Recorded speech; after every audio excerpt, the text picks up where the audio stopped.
ನಮಸ್ಕಾರ ಸ್ನೇಹಿತರೆ, mastmaga.comಗೆ ಸ್ವಾಗತ. ನಾನು ಅಮರ್ ಪ್ರಸಾದ್. ಮಹತ್ವದ ಬೆಳವಣಿಗೆಯಲ್ಲಿ ಭಾರತೀಯ ನೌಕಾಪಡೆಯನ್ನು ಮತ್ತಷ್ಟು ಸ್ಟ್ರಾಂಗ್ ಮಾಡೋಕೆ ಸರ್ಕಾರ ಹಾಕೊಂಡಿರೋ ಯೋಜನೆ ಸಫಲ ಆಗೋ ಹಂತದಲ್ಲಿದೆ. ಫ್ರಾನ್ಸ್ನಿಂದ 26 ರಫೇಲ್ ಮರೈನ್ ಜೆಟ್ಗಳನ್ನು ಖರೀದಿ ಮಾಡೋಕೆ ಸರ್ಕಾರ ದಸೋ ಕಂಪನಿಗೆ ಅಲ್ಲಿನ ಸರ್ಕಾರದ ಮೂಲಕ ಮನವಿ ಮಾಡಿತ್ತು. ಇದೀಗ ಭಾರತದ ಮನವಿಗೆ ಫ್ರಾನ್ಸ್ ಗ್ರೀನ್ ಸಿಗ್ನಲ್ ಕೊಟ್ಟಿದೆ. ಈಗಾಗಲೇ ಭಾರತ ಫ್ರಾನ್ಸ್ನಿಂದ 36 ರಫೇಲ್ ಯುದ್ಧ ವಿಮಾನಗಳನ್ನು ಖರೀದಿ ಮಾಡಿದೆ. ಹಾಗಿದ್ರೆ ಅವಕ್ಕೂ ಈಗ 26 ಖರೀದಿ ಮಾಡ್ತಿರೋದಕ್ಕೂ ಏನು ವ್ಯತ್ಯಾಸ? ಯಾಕೆ ಖರೀದಿ ಮಾಡ್ತಿದ್ದಾರೆ?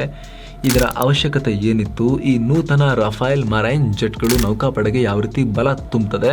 ಯಾವಾಗ ನೌಕಾಪಡೆಯನ್ನು ಸೇರ್ತವೆ? ಎಷ್ಟು ಕೋಟಿ ವೆಚ್ಚದಲ್ಲಿ ಭಾರತ ಈ ಡೀಲ್ ಮಾಡ್ತಾ ಇದೆ? ಇದೆಲ್ಲವನ್ನ ಈ ವರದಿಯಲ್ಲಿ ಕ್ವಿಕ್ ಆಗಿ ನೋಡ್ತಾ ಹೋಗೋಣ. ನೌಕಾಪಡೆಗೆ ರಫೇಲ್ ಬಲ. ಭಾರತೀಯ ನೌಕಾಪಡೆಯ ಏರ್ಕ್ರಾಫ್ಟ್ ಕ್ಯಾರಿಯರ್ ವಿಮಾನ ವಾಹಕ ಯುದ್ಧ ನೌಕೆ ಆಗಿರೋ INS ವಿಕ್ರಾಂತ್ ಹಾಗೂ INS ವಿಕ್ರಮಾದಿತ್ಯಗಳಿಗಾಗಿ 26 ರಫೇಲ್ ಮರೈನ್ ಜೆಟ್ಗಳನ್ನ ಜೆಟ್ಗಳನ್ನ ಖರೀದಿ ಮಾಡಲಾಗ್ತಾ ಇದೆ. ನೌಕಾ ರಫೇಲ್ ಅಂತ ಅನ್ಕೊಳ್ಳಿ. ಈ ಕುರಿತು 1 ತಿಂಗಳಿಗೂ ಹಿಂದೆನೆ ಭಾರತ ಲೆಟರ್ ಆಫ್ ರಿಕ್ವೆಸ್ಟ್ ಅಥವಾ ಮನವಿ ಪತ್ರವನ್ನ ಫ್ರಾನ್ಸ್ಗೆ ಕೊಟ್ಟಿತ್ತು. ಈ ಲೆಟರ್ ಆಫ್ ರಿಕ್ವೆಸ್ಟ್ ಅಂದ್ರೆ ಅದರಲ್ಲಿ ರಫೇಲ್ ಮರೈನ್ ಜೆಟ್ಗಳು ಏನೆಲ್ಲ ಸಾಮರ್ಥ್ಯ ಹೊಂದಿರಬೇಕು, ಎಷ್ಟು ಬೇಕು, ಇದೆಲ್ಲ ಡೀಟೇಲ್ ಆಗಿ ಬರೆದಿರ್ತಾರೆ. ಇದನ್ನ ಫ್ರಾನ್ಸ್ ಸರ್ಕಾರಕ್ಕೆ ಭಾರತ ಕೊಟ್ಟಿತ್ತು. ಇದೀಗ ಫ್ರಾನ್ಸ್ ಸರ್ಕಾರ ಈ ಮನವಿಗೆ ಪ್ರತಿಕ್ರಿಯೆ ಕೊಟ್ಟಿದೆ.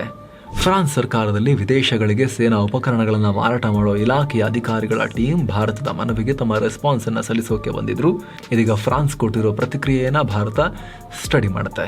ಫ್ರಾನ್ಸ್ ಸರ್ಕಾರ ತನ್ನ ಪ್ರತಿಕ್ರಿಯೆಯಲ್ಲಿ ಜೆಟ್ ಏರ್ಕ್ರಾಫ್ಟ್ಗಳಿಗೆ ಮೆನ್ಷನ್ ಮಾಡಿರೋ ಕಮರ್ಷಿಯಲ್ ಆಫರ್ ಅಥವಾ ರೇಟ್ ಜೊತೆಗೆ ಒಪ್ಪಂದದ ಎಲ್ಲ ಡೀಟೇಲ್ಗಳನ್ನು ವಿವರವಾಗಿ ಚೆಕ್ ಮಾಡ್ತಾರೆ. ಬಳಿಕ ಭಾರತ ಹಾಗೂ ಫ್ರಾನ್ಸ್ ಸರ್ಕಾರಗಳು ಅಗ್ರಿಮೆಂಟ್ ಬಗ್ಗೆ ಮುಂದಿನ ಮಾತುಕತೆ ನಡೆಸ್ತಾರೆ. ಭಾರತೀಯ ನೌಕಾಪಡೆ ಹಾಗೂ ಸರ್ಕಾರ ಈ ಕಾಂಟ್ರಾಕ್ಟ್ ಬೇಗ ಆಗಲಿ ಅಂತ ಫಾಸ್ಟ್ ಮೋಡ್ನಲ್ಲಿ ಕೆಲಸ ಮಾಡ್ತಿದ್ದಾರೆ. ಹಿಂದೂ ಮಹಾಸಾಗರದಲ್ಲಿ ಹೆಚ್ಚಿನ ಸಾಮರ್ಥ್ಯದೊಂದಿಗೆ ನೌಕಾಪಡೆಯ ವಿಕ್ರಾಂತ್ ಹಾಗೂ ವಿಕ್ರಮಾದಿತ್ಯ ಏರ್ಕ್ರಾಫ್ಟ್ ಕ್ಯಾರಿಯರ್ಗಳು ಕಾರ್ಯಾಚರಣೆ ಮಾಡೋಕೆ ಈ ಒಪ್ಪಂದ ಇಂಪಾರ್ಟೆಂಟ್ ಆಗುತ್ತೆ ಭಾರತಕ್ಕೆ. 26 ರಫೇಲ್ ಮರೈನ್ ಜೆಟ್ಗಳ ಜೊತೆಗೆ 3 ಸ್ಕಾರ್ಫೀನ್ ಸಬ್ಮರೀನ್ಗಳನ್ನು ಕೂಡ ಭಾರತ ಖರೀದಿ ಮಾಡ್ತಾ ಇದೆ. ಈ ಟೋಟಲ್ ಡೀಲ್ನಲ್ಲಿ 22 ಸಿಂಗಲ್ ಸೀಟ್ನ ರಫೇಲ್ ಮರೈನ್ ಯುದ್ಧ ವಿಮಾನಗಳು, 4 ಟ್ವಿನ್ ಸೀಟ್ನ ಟ್ರೈನರ್ ಜೆಟ್ಗಳು ಹಾಗೂ 3 ಸ್ಕಾರ್ಫೀನ್ ಸಬ್ಮರೀನ್ಗಳು ಇದಾವೆ. ಒಟ್ಟು 50,000 ಕೋಟಿ ರೂಪಾಯಿಗೂ ಅಧಿಕ ಮೊತ್ತದ ಒಪ್ಪಂದ ಆಗುತ್ತೆ ಇದು ಅಂತ ಅಂದಾಜು ಮಾಡಲಾಗ್ತಾ ಇದೆ. ಅಂದಹಾಗೆ 26 ರಫೇಲ್ ಮರೈನ್ ಜೆಟ್ಗಳು ಹಾಗೂ 3 ಸ್ಕಾರ್ಫೀನ್ ಸಬ್ಮರೀನ್ಗಳಿಗೆ ರಕ್ಷಣಾ ಸಚಿವ ರಾಜನಾಥ್ ಸಿಂಗ್ ನೇತೃತ್ವದ ಡಿಫೆನ್ಸ್ ಆಕ್ವಿಸಿಷನ್ ಕೌನ್ಸಿಲ್ 30,000 ಕೋಟಿ ರೂಪಾಯಿನ ಗ್ರಾಂಟ್ ಮಾಡಿತ್ತು. ಆದರೆ ಇದೀಗ ಇದು ಅದಕ್ಕಿಂತ ಜಾಸ್ತಿ, ಆಲ್ಮೋಸ್ಟ್ ಡಬಲ್ ಹತ್ತತ್ರನೇ ಹೋಗುತ್ತೆ ಅಂತ ಹೇಳಲಾಗ್ತಿದೆ. ಆದರೆ ಈ ಬಗ್ಗೆ ಇನ್ನೂ ಅಫಿಷಿಯಲ್ ಇನ್ಫಾರ್ಮೇಷನ್ ಸಿಕ್ಕಿಲ್ಲ. ಈ ಹಿಂದೆ ಖರೀದಿ ಮಾಡಿದ 36 ರಫೇಲ್ ಯುದ್ಧ ವಿಮಾನಗಳಿಗೆ $7.87 ಬಿಲಿಯನ್, ಅಂದರೆ ಈಗಿನ ಲೆಕ್ಕದಲ್ಲಿ ಸುಮಾರು 65,300 ಕೋಟಿ ರೂಪಾಯಿ ಪೇ ಮಾಡಲಾಗಿದೆ ಅಂತ ಅಂದಾಜು ಮಾಡಲಾಗಿತ್ತು. ಮುಚ್ಚಿದ ಲಕೋಟೆಯಲ್ಲಿ ಇದನ್ನ ಕೋರ್ಟ್ಗೆ ರೇಟನ್ನು ಸರ್ಕಾರ ಕೊಟ್ಟಿತ್ತು. ಬಟ್ ಆ ಸಂದರ್ಭದಲ್ಲಿ ಬಂದಂತಹ ವರದಿಗಳ ಪ್ರಕಾರ ಹೆಚ್ಚು ಕಮ್ಮಿ ಇಷ್ಟು ಕಾಸ್ಟ್ ಆಗಿದೆ ಅಂತ ಹೇಳಲಾಗಿತ್ತು. ಈಗ ಹತ್ತತ್ರ ಅಷ್ಟೇ ಖರ್ಚು ಮಾಡೋ ಮೂಲಕ, ಅಂದರೆ ಸುಮಾರು 50,000 ಕೋಟಿ ರೂಪಾಯಿಗೂ ಅಧಿಕ ಖರ್ಚು ಮಾಡೋ ಮೂಲಕ ಜೆಟ್ಗಳು 26 ಜೊತೆಗೆ 3 ಸಬ್ಮರೀನ್ಗಳನ್ನು ಫ್ರಾನ್ಸ್ನಿಂದ ಖರೀದಿ ಮಾಡೋಕೆ ಭಾರತ ಮುಂದಾಗಿದೆ. ನೌಕಾಪಡೆಗೆ ಇದರಿಂದ ಈ ಜೆಟ್ಗಳು ಮತ್ತು ಈ ಸಬ್ಮರೀನ್ಗಳಿಂದ ಮತ್ತಷ್ಟು ದೊಡ್ಡ ಸೂಪರ್ ಪವರ್ ಬರುತ್ತೆ ಅನ್ನೋ ನಿರೀಕ್ಷೆಯನ್ನು ಇಟ್ಕೊಳ್ಳಲಾಗಿದೆ. ತುಂಬಾ ಜನಕ್ಕೆ ಪ್ರಶ್ನೆ ಬರ್ಬೋದು, ಆಲ್ರೆಡಿ 36 ರಫೇಲ್ ತಗೊಂಡಿದ್ರಲ್ಲ, ಅದನ್ನ ಯಾಕೆ ಈ ಹಡಗಲ್ಲಿ ಏರ್ಕ್ರಾಫ್ಟ್ ಕರಿಯರ್ಗಳಲ್ಲಿ ಇದನ್ನ ಯೂಸ್ ಮಾಡೋಕ್ಕಾಗಲ್ವಾ, ಯಾಕೆ ಅನ್ನೋ ಪ್ರಶ್ನೆ ಸುಮಾರು ಜನಕ್ಕೆ ಕಾಡಿರಬಹುದು. ಕೆಲವರಿಗೆ ಆನ್ಸರ್ ಗೊತ್ತಿರಬಹುದು, ಬಟ್ ಕೆಲವರಿಗೆ ಯಾಕೆ ಅನ್ನೋ ಪ್ರಶ್ನೆ ಕಾಡಿರುತ್ತೆ. ಫ್ರೆಂಡ್ಸ್, ಈಗ ಭಾರತ ಖರೀದಿ ಮಾಡ್ತಿರೋ ರಫೇಲ್ ಜೆಟ್ಗಳು ಆಗಲೇ ಹೇಳಿದಾಗೆ ನೌಕಾ ಜೆಟ್ಗಳು, ಮರೈನ್ ಜೆಟ್ಗಳಾಗಿವೆ. ಅಂದ್ರೆ ನೌಕಾಪಡೆ ಉದ್ದೇಶಕ್ಕೆ ಅದನ್ನ ಡಿಸೈನ್ ಮಾಡಲಾಗಿರುತ್ತೆ. ಈ ಹಿಂದೆ ಖರೀದಿ ಮಾಡಿರೋ ರಫೇಲ್ಗಳಿಗೂ ಈಗ ಖರೀದಿ ಮಾಡ್ತಿರೋ ಮರೈನ್ ರಫೇಲ್ ಜೆಟ್ಗಳಿಗೂ ವ್ಯತ್ಯಾಸ ಇದೆ. ಎರಡರ ಸಾಮರ್ಥ್ಯ ಭಿನ್ನ. ಈ ಹಿಂದೆ ವಾಯುಪಡೆ ಖರೀದಿ ಮಾಡಿದ ರಫೇಲ್ ಯುದ್ಧ ವಿಮಾನಗಳಿಗೂ ಈಗ ಖರೀದಿ ಮಾಡ್ತಿರೋ ಈ ನೌಕಾ ರಫೇಲ್ಗಳಿಗೂ ಏನ್ ವ್ಯತ್ಯಾಸ ಅಂತ ಕ್ವಿಕ್ ಆಗಿ ನಾವು ನೋಡ್ತಾ ಹೋಗೋಣ. Air force version versus marine version. ಸ್ನೇಹಿತರೆ, ರಫೇಲ್ ಜೆಟ್ಗಳು ಸಿಂಗಲ್ ಸೀಟ್ ನ ಫೈಟರ್ ಜೆಟ್ಗಳು. ಅದರಲ್ಲಿ ಟ್ವಿನ್ ಸೀಟರ್ ಇರುತ್ತೆ, ಅದನ್ನ ಟ್ರೈನಿಂಗ್ ಪರ್ಪಸ್ಗೆ ಬಳಸಲಾಗುತ್ತೆ. ಇದು ಅತ್ಯಾಧುನಿಕ ವೆಪನ್ ಸಿಸ್ಟಮ್ಗಳಾದ ಏರ್ ಟು ಏರ್ ಮಿಸೈಲ್ ನ ಅತಿ ಹೆಚ್ಚು visual range, air to surface smart weapon system ಆದ ಹ್ಯಾಮರ್, ಹಾಗೆ ಸ್ಕಾಲ್ಪ್ ಕ್ರೂಸ್ ಮಿಸೈಲ್, ಮಾಡರ್ನ್ ಸೆನ್ಸಾರ್ಗಳು, ರೆಡಾರ್ ಗಳನ್ನ ಒಳಗೊಂಡಿದೆ. ಅಲ್ಲದೆ ರಫೇಲ್ಗಳು ಅಧಿಕ ಪೇಲೋಡ್ ಅನ್ನ ಕ್ಯಾರಿ ಮಾಡೋ ಸಾಮರ್ಥ್ಯವನ್ನ ಕೂಡ ಹೊಂದಿದೆ. ಇತ್ತ ಮರೈನ್ ಜೆಟ್ಗಳು ಇವೆಲ್ಲ ಸಿಸ್ಟಮ್ ಗಳನ್ನ ಒಳಗೊಂಡಿದ್ರು ಕೂಡ ಸ್ವಲ್ಪ ಚೇಂಜಸ್ ಇರುತ್ತೆ. ಅವುಗಳನ್ನ ಡಿಸೈನ್ ಬೇರೆ ರೀತಿ ಮಾಡಲಾಗಿರುತ್ತೆ. ನಾರ್ಮಲ್ ರಫೇಲ್ ಜೆಟ್ಗಳು ಅಂದ್ರೆ ಏರ್ ಫೋರ್ಸ್ ನ ಜೆಟ್ಗಳು ನೆಲದಿಂದ, ಅಂದ್ರೆ ವಿಮಾನಗಳು ಹೇಗೆ ಟೇಕ್ ಆಫ್ ಹಾಗೂ ಲ್ಯಾಂಡ್ ಆಗ್ತವೋ ಹಾಗೆ ಕೆಲಸ ಮಾಡ್ತವೆ. ದೊಡ್ಡ ರನ್ವೇ ಇರುತ್ತೆ ಅವಕ್ಕೆ.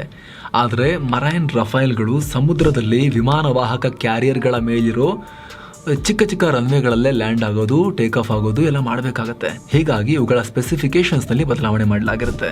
ಮರೈನ್ ಜೆಟ್ಗಳು ಫೋಲ್ಡೆಬಲ್ ವಿಂಗ್ಗಳನ್ನು ಹೊಂದಿರ್ತವೆ, ಯಾಕಂದರೆ ಕ್ಯಾರಿಯರ್ನಲ್ಲಿ ಇರೋ ಸಣ್ಣ ಜಾಗದಲ್ಲಿ ಅಡ್ಜಸ್ಟ್ ಆಗಬೇಕು ಹಾಗೂ ಲ್ಯಾಂಡ್ ಆಗೋಕೆ ಹೆಲ್ಪ್ ಆಗುವಂತೆ ಉದ್ದವಾದ ಏರ್ ಫ್ರೇಮ್ಗಳನ್ನು ಹೊಂದಿರ್ತವೆ. ಹೈ ಸ್ಪೀಡ್ನಲ್ಲಿ ಹಾರಾಡ್ತಿರೋ ವಿಮಾನವೊಂದು ಸಡನ್ ಆಗಿ ಬಂದು ಹಾಗೆ ಹಕ್ಕಿ ಥರ ಬಂದು ನಿಲ್ಲಕ್ಕಾಗೋದಿಲ್ಲ. ಎಷ್ಟೋ ಸಲ ವಿಮಾನಗಳು ಲ್ಯಾಂಡ್ ಆದಮೇಲೆ ತುಂಬ ದೂರ ತನಕ ಫಾಸ್ಟಾಗಿ ಹೋಗಿ ಆಮೇಲೆ ನಿಲ್ತವೆ. ಅಂಥದ್ರಲ್ಲಿ ಈ ಗಿಡ್ಡ ರನ್ವೇಗಳಲ್ಲಿ ರಫೈಲ್ಗಳು ಬಂದು ಸೇಫ್ ಆಗಿ ಲ್ಯಾಂಡ್ ಆಗಬೇಕಲ್ಲ, ಅಷ್ಟು ಕಮ್ಮಿ ಜಾಗದಲ್ಲಿ ಹೈ ಸ್ಪೀಡ್ನಿಂದ 0 ಸ್ಪೀಡ್ಗೆ ತರಬೇಕಲ್ಲ ಕಂಟ್ರೋಲ್ಗೆ. ಈ ಜೆಟ್ಗಳು 1389 ಕಿಲೋಮೀಟರ್ ಪರ್ ಅವರ್ ಗರಿಷ್ಠ ವೇಗವನ್ನು ಹೊಂದಿವೆ. ಹೀಗಾಗಿ ಲ್ಯಾಂಡಿಂಗ್ಗೆ ಈಸಿ ಆಗಲಿ ಅಂತ ಟೇಲ್ ಹುಕ್ ಇರುತ್ತೆ, ಬಾಲಕ್ಕೆ ಹುಕ್ ಹಾಕಿ ನಿಲ್ಲಿಸೋ ವ್ಯವಸ್ಥೆ ಇರುತ್ತೆ. ಈ ಟೇಲ್ ಹುಕ್ ಜೆಟ್ನ ಸ್ಪೀಡನ್ನು ಕಮ್ಮಿ ಮಾಡೋಕ್ಕೆ ಸಹಾಯ ಮಾಡುತ್ತೆ. ಅಷ್ಟು ಮಾತ್ರ ಅಲ್ಲದೆ ಸಮುದ್ರದ ಕಂಡೀಷನ್ಗಳಿಗೆ ಹೊಂದಿಕೊಳ್ಳುವಂತೆ ಏರ್ಕ್ರಾಫ್ಟ್ನ ನೋಸ್ ಅಂದರೆ ಅದರ ಮೂತಿ ಹಾಗೂ ಲ್ಯಾಂಡಿಂಗ್ ಗೇರ್ಗಳನ್ನು ಡಿಸೈನ್ ಮಾಡಲಾಗಿರುತ್ತೆ. ಇನ್ನು ಮೊದಲೇ ಹೇಳಿದ ಹಾಗೆ ಈ ಮರೈನ್ ರಫೈಲ್ಗಳು ಏರ್ಕ್ರಾಫ್ಟ್ ಕ್ಯಾರಿಯರ್ನ ಚಿಕ್ಕ ರನ್ವೇನಲ್ಲೇ ಟೇಕ್ ಆಫ್ ಆಗಬೇಕು. ಅದರಲ್ಲೂ ದಾಳಿ ಟೈಮ್ನಲ್ಲಿ ಟೇಕ್ ಆಫ್ ಸ್ವಲ್ಪ ಬೇಗನೆ ಆಗಬೇಕು.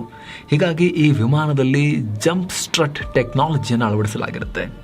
ಯಾವುದೇ ಸಂದರ್ಭದಲ್ಲಿ ವಿಮಾನ ಟೇಕ್ ಆಫ್ ಆಗೋಕ್ಕೆ ಹೆಚ್ಚಿನ ಫೋರ್ಸ್ ನೀಡಿ ಸಡನ್ ಆಗಿ ಟೇಕ್ ಆಫ್ ಆಗೋಕ್ಕೆ ಆ ಬಲವನ್ನು ಕ್ರಿಯೇಟ್ ಮಾಡೋ ವ್ಯವಸ್ಥೆಯನ್ನು ನೀಡಲಾಗಿರುತ್ತೆ.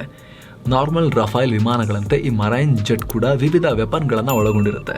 ಹಡಗನ್ನು ಹೊಡೆದು ಹಾಕಬಲ್ಲ ಕ್ಷಿಪಣಿಗಳು, ಏರ್ ಟು ಸರ್ಫೇಸ್ ಮಿಸೈಲ್ಗಳು ಹಾಗೂ ಕಡಲ ತೀರದ ಕಾರ್ಯಾಚರಣೆಗೆ ಬೇಕಾಗೋ ರೆಡಾರ್ ವ್ಯವಸ್ಥೆಗಳನ್ನು ಒಳಗೊಂಡಿರುತ್ತೆ. ಇವು 9,500 kg ತೂಕದ ಶಸ್ತ್ರಾಸ್ತ್ರಗಳನ್ನು ಕ್ಯಾರಿ ಮಾಡೋ ಸಾಮರ್ಥ್ಯವನ್ನು ಹೊಂದಿವೆ. ನೇವಿಗೆ ರಫೈಲ್ ಮರೈನ್ ಜೆಟ್ ಯಾಕೆ ಬೇಕು? ಪ್ರಸ್ತುತ ಇಂಡಿಯನ್ ನೇವಿ ಏರ್ಕ್ರಾಫ್ಟ್ ಕ್ಯಾರಿಯರ್ಗಳಿಂದ ಕಾರ್ಯನಡೆಸೋ ವಿಮಾನಗಳನ್ನು ಹೊಂದಿದೆ. ಆದರೆ ಸದ್ಯ INS ವಿಕ್ರಮಾದಿತ್ಯ ಕ್ಯಾರಿಯರ್ನಿಂದ MiG-29K ಏರ್ಕ್ರಾಫ್ಟ್ಗಳು ಮಾತ್ರ ಕೆಲಸ ಮಾಡ್ತಿವೆ. ರಷ್ಯಾ ನಿರ್ಮಿತ MiG-29K ಮಲ್ಟಿ ರೋಲ್ ವಿಮಾನ ಶಬ್ದದ ವೇಗಕ್ಕಿಂತ 2 ಪಟ್ಟು ಹೆಚ್ಚಿನ ವೇಗದಲ್ಲಿ ಸಂಚರಿಸೋ ಸಾಮರ್ಥ್ಯವನ್ನು ಹೊಂದಿದೆ. ಹಾಗೆ 65,000 ಅಡಿ ಎತ್ತರದಲ್ಲಿ ಹಾರಾಡೋ ಸಾಮರ್ಥ್ಯ ಹೊಂದಿದೆ. MiG-29K ವಾಯು, ಭೂಮಿ ಹಾಗೂ ಸಮುದ್ರದಲ್ಲಿನ ಟಾರ್ಗೆಟ್ಗಳನ್ನು ಹೊಡೆದು ಹಾಕೋ ಸಾಮರ್ಥ್ಯ ಹೊಂದಿದೆ. ಆದರೆ ಭಾರತದ ಬಳಿ ಇರೋ MiG-29K ಕೂಡ ಇನ್ನು ಕೆಲ ಸಮಯದಲ್ಲಿ ನಿವೃತ್ತಿಯನ್ನು ಕೊಡಬೇಕಾಗತ್ತೆ ಅದಕ್ಕೆ. ಹಾಗೂ ಭಾರತ ಈಗ 2 ವಿಮಾನವಾಹಕ ಯುದ್ಧ ನೌಕೆಗಳನ್ನು ಹೊಂದಿದೆ. ಹೀಗಾಗಿ ಭಾರತಕ್ಕೆ ಆಧುನಿಕ ಮರೈನ್ ಜೆಟ್ಗಳ ಅಗತ್ಯ ಕೂಡ ಇದೆ. ಈ ನಿಟ್ಟಿನಲ್ಲಿ ಭಾರತ ದೇಸಿಯಾಗಿ twin engine deck based fighter ಇವುಗಳನ್ನು ಅಭಿವೃದ್ಧಿಪಡಿಸ್ತಾ ಇದೆ. DRDOನ ಭಾಗ ಆಗಿರೋ aeronautical development agency ADA development ಮಾಡ್ತಾ ಇದ್ದಾರೆ. ಆದರೆ ಅವು ಇನ್ನೂ ರಿಸರ್ಚ್ ಹಾಗೂ ಡೆವಲಪ್ಮೆಂಟ್ ಸ್ಟೇಜ್ನಲ್ಲೇ ಇವೆ. ನಮ್ಮ ದೇಶದಲ್ಲಿ ಗೊತ್ತಲ್ಲ, ರಿಸರ್ಚ್ ಆ್ಯಂಡ್ ಡೆವಲಪ್ಮೆಂಟ್ ಸ್ಟೇಜ್ನಲ್ಲಿ ಇದೆ ಅಂತ ಯಾವುದಾದ್ರೂ ಸರ್ಕಾರಿ ಸ್ಕೀಮ್ ಬಗ್ಗೆ ಅಥವಾ ಯುದ್ಧ ವಿಮಾನ ಮಾಡೋದ್ರ ಬಗ್ಗೆ, ಹಡಗು ಮಾಡೋದ್ರ ಬಗ್ಗೆ ಹೇಳಿದ್ರೆ ಅದು ಬರೋಕ್ಕೆ ಇನ್ನು 2 ಜನರೇಷನ್ ಆಗಿ ಹೋಗಿರುತ್ತೆ ಅಂತ ಅರ್ಥ. ಅಷ್ಟು ನಿಧಾನಗತಿಯಲ್ಲಿ ನಮ್ಮಲ್ಲಿ ಕೆಲಸ ಆಗುತ್ತೆ. ಡಿಫೆನ್ಸ್ ವಿಚಾರದಲ್ಲಿ ವೇಗ ಕೊಡೋ ಪ್ರಯತ್ನ ನಡೀತಾ ಇದೆ, ಬಟ್ ಸ್ಟಿಲ್ ಜಾಗತಿಕ ಮಟ್ಟದ ಸ್ಪೀಡ್ಗೆ ನಾವಿಲ್ಲ ಇನ್ನೂ ಕೂಡ. ಸೊ ಈಗ ಏನು ಮಾಡ್ತಿದಾರಲ್ಲ ಈ ರೀತಿಯ ಜೆಟ್ಗಳನ್ನು, ಅದು ಏನಂದ್ರೂ ಕೂಡ 2031 ಆಗೇ ಆಗುತ್ತೆ ಜಾಯ್ನ್ ಆಗೋಕ್ಕೆ ಅಂತ ಹೇಳಲಾಗ್ತಿದೆ. ಅಲ್ಲಿವರೆಗೆ ಹಾಗೆ ಇರೋಕ್ಕಾಗಲ್ಲ. ಶತ್ರುಗಳು ಬಂದರೆ ತಡೀರಪ್ಪ, ನಾವು ಫೈಟ್ ಮಾಡೋಕ್ಕಿನ್ನು ಶಸ್ತ್ರ ಮಾಡ್ಕೊಂಡಿಲ್ಲ, 2031 ವಿಮಾನ ನಾವು ತರೋಣ ಅಂತ ಅಂದ್ಕೊಂಡಿದ್ದೀವಿ, ಅವಾಗ ಬನ್ನಿ ನೋಡೋಣ ಅಂತ ಹೇಳೋಕ್ಕಾಗತ್ತಾ? ಇಲ್ಲ, ನಮ್ಮ ಸೇನೆಯನ್ನು ಸ್ಟ್ರಾಂಗ್ ಮಾಡಲೇಬೇಕು. ಹೀಗಾಗಿ ಭಾರತ ಮರೈನ್ ಜೆಟ್ಗಳ ಖರೀದಿಗೆ ಮುಂದಾಗಿದೆ. ಹಾಗಂತ ಯಾವುದಾದ್ರೂ ಜೆಟ್ಗಳನ್ನು ಖರೀದಿ ಮಾಡೋಕ್ಕೆ ಬರಲ್ಲ. ನಮ್ಮ ಶತ್ರು ದೇಶಗಳನ್ನು, ನಮ್ಮ ಶತ್ರುಗಳ ಸಾಮರ್ಥ್ಯವನ್ನು ಅನಲೈಸ್ ಮಾಡಿ ನಮ್ಮ ಸಮುದ್ರದ ಕಂಡೀಷನ್ಗಳಿಗೆ ಹೊಂದುವಂಥ ಎಲ್ಲ ಸಾಮರ್ಥ್ಯ ಹೊಂದಿರೋ ಜೆಟ್ಗಳನ್ನು, ನಮ್ಮ ಪ್ರೈಸ್ಗೆ ಸೂಟ್ ಆಗೋ ಜೆಟ್ಗಳನ್ನು ಖರೀದಿ ಮಾಡಬೇಕು. ಭಾರತದ ಅವಶ್ಯಕತೆಗಳನ್ನು ಹಾಗೂ ಕ್ರೈಟೀರಿಯಾಗಳನ್ನು ಸದ್ಯ ಕೇವಲ 2 ಮರೈನ್ ಜೆಟ್ಗಳು ಮಾತ್ರ ಮೀಟ್ ಮಾಡ್ತವೆ. ಅಂದರೆ 2 ಆ ರೀತಿ ಜೆಟ್ಗಳಿದ್ದಾವೆ. ಅದರಲ್ಲಿ ಒಂದು ಬೋಯಿಂಗ್ನ FA-18 ಅಥವಾ EF ಸೂಪರ್ ಹಾರ್ನೆಟ್ ಜೆಟ್, ಇನ್ನೊಂದು ದಸೋದ ರಫೈಲ್ ಮರೈನ್ ಜೆಟ್. ಈಗಾಗಲೇ ರಫೈಲ್ಗಳನ್ನು ಹೊಂದಿ ಅದನ್ನು ಯೂಸ್ ಮಾಡ್ತಿರೋ ಭಾರತ, ರಫೈಲ್ ಜೆಟ್ಗಳು ನಮಗೆ ಗೊತ್ತು, ಯೂಸ್ ಹೆಂಗೋ ಮಾಡ್ತಾ ಇದ್ದೀವಿ, ಫ್ರಾನ್ಸ್ ಜೊತೆಗೆ ನಾವು ತುಂಬ ಚೆನ್ನಾಗಿ ಕೂಡ ಇದ್ದೀವಿ, ಸೊ ರಫೈಲ್ ಮರೈನೇ ಇರಲಿ ಅಂತ ಒಲವು ತೋರಿಸ್ತಾ ಇದೆ. ಯಾಕಂದರೆ ರಫೈಲ್ ಹಾಗೂ ರಫೈಲ್ ಮರೈನ್ ಜೆಟ್ 2 ಕಾಮನ್ ಸ್ಪೇರ್ಗಳನ್ನು ಕೂಡ ಹೊಂದಿದ್ದಾವೆ. ಸ್ಪೇರ್ ಪಾರ್ಟ್ಸ್ ಕೂಡ ಹೆಚ್ಚಿನವು ಸಿಮಿಲರ್ ಆಗುತ್ತೆ. ಸಪೋರ್ಟ್ ಸಿಸ್ಟಮ್ ಕೂಡ ಒಂದೇ ಕಡೆಯಿಂದ ಸಿಗುತ್ತೆ. 80% ರೆಗ್ಯುಲರ್ ರಫೈಲ್ ಜೆಟ್ನ ಕಾಂಪೊನೆಂಟ್ಗಳನ್ನು ರಫೈಲ್ ಮರೈನ್ ಜೆಟ್ಗಳೊಂದಿಗೆ ಶೇರ್ ಮಾಡೋಕೆ ಸಾಧ್ಯ ಆಗುತ್ತೆ. ಹೀಗಾಗಿ ಭಾರತ ಹೆಚ್ಚಿನ ವೆಚ್ಚ ಮಾಡಬೇಕಾಗಿ ಬರಲ್ಲ ಅಂತ ಸಂದರ್ಭ ಬಂದಾಗ. ಹಾಗೆ ರಫೈಲ್ ಬಳಸಿ ಅನುಭವ ಹೊಂದಿರೋದ್ರಿಂದ ಇನ್ನಷ್ಟು ಹೆಲ್ಪ್ ಆಗುತ್ತೆ ಅನ್ನೋ ಲೆಕ್ಕಾಚಾರ ಕೂಡ ಇದೆ. ಇವಾಗ ನಿಮಗೆ ಅನಿಸುತ್ತೆ ಕಾಮೆಂಟ್ ಮಾಡಿ ತಿಳಿಸಿ. ಮತ್ತೆ ಭೇಟಿ ಆಗ್ತಿರೋಣ ಸ್ನೇಹಿತರೆ. ನಮಸ್ತೆ.